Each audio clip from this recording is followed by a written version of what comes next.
More. Let's speak to Olga Cherevko, spokesperson for the UN Office for the Coordination of Humanitarian Affairs. Hello to Olga. Thank you for speaking to Paris Direct.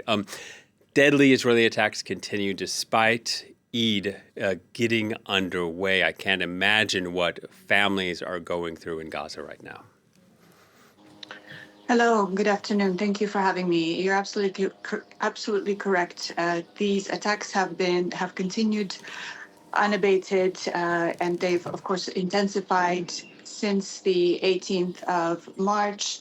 I'm not sure if you can actually hear the loud explosions in the background, but this is our daily reality, and perhaps one of the very odd hearing sounds that you hear here is the sound of children playing as the bombs explode in the air. It's harrowing, and I'm just wondering, how are people managing to survive? We're 4 weeks now into this blockade. Food already scarce before it, and it's only getting worse. Yes, exactly. We have had an opportunity during the 8 weeks of relative calm of the ceasefire to deliver assistance on a massive scale, to deliver food to the people, water, medicine, healthcare, shelter assistance, and all of that stopped when the crossings have closed. So of course we have had to reprioritize our assistance, and you can see in the when I speak to people, their worry and how concerned they are that once again, they will be faced with a situation where there's nothing in the markets, and where they cannot buy affordable bread, for example, or they do not have assistance in the form of cooked meals or whatever that type of assistance may be. That worry is on everybody's mind. And of course, today with the first day of Eid holiday, the joy that you see normally on this day is not quite there. Yeah, and with Israel resuming its bombing campaign, when that truce collapsed, aid agencies like yours are unable to move freely in Gaza and see people perhaps the most vulnerable. Exactly. A lot of our activities are constrained, not just because of the aid that is not able to enter, but also because of these hostilities.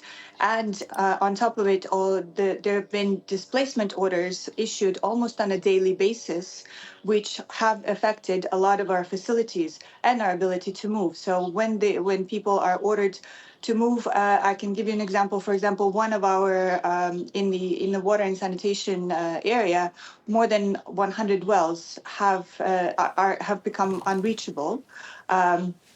And water reservoirs, which of course is affecting people's access to water. This also applies to some medical facilities that fall in these orders, the areas where these orders are issued. And we are continuing our operations as much as possible, including in some of these areas where the orders have been issued. But it's very, very difficult and, of course, extremely dangerous. Yeah, this Sunday, Israel's Prime Minister Benjamin Netanyahu says that military pressure on Hamas is working, that quote-unquote cracks are emerging in negotiations. Stalled progress is an understatement. Is there a feeling there that perhaps war is not going to end anytime soon, and any hope we had of reaching a phase 2 or continuing a phase 1, that's just out the window, and that war is here for the foreseeable future? That is certainly something that is on people's minds when I speak to them. When I spoke with a few people in Jabalia, in Gaza City, over the past weeks, this is what they were fearing, and the return and this never-ending kind of war that they are so afraid that will be kind of the new reality here on the ground. And they are so exhausted over more than 15 months of hostilities. Then they had the ceasefire. So many of them, of course, have returned to the areas where their homes used to be, and they basically decided to rebuild their life on top of the rubble of the home. and have once again been ordered to flee. So since just these 2 weeks that the hostilities have intensified, over 180,000 people have been forced to move once again. And I was talking to some of them yesterday, and they're just, you know, they're at a loss of what to do. I mean, when is enough enough? Olga, thank you so much for your time. Olga Cherevko from the UN Office for the Coordination of Humanitarian Affairs. Thank you.